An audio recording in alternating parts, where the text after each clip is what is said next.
I-G.A.P compliance ibisoloko ixhaphake kakhulu kwizinto eziya phesheya kolwandle, ibizizo ebezijongisiswa kakhulu.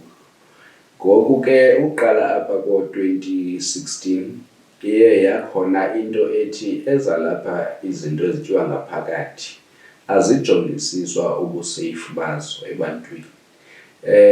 Ukuba nangoku xa ndinokujonga kulo nyaka uphelileyo thina apha siyiSebe sincedise amafama okanye ii-projects eziyi-8 ukuba zibe G.A.P compliant. Kusenintsi i-backlog in terms of amafama esiwancedisayo for i-SA G.A.P compliance. Zizabanintsi ke ngoku indawo ezikhoyo ezithengisa ukutya ekungaqinisekiswanga ukuba ku-G.A.P compliant.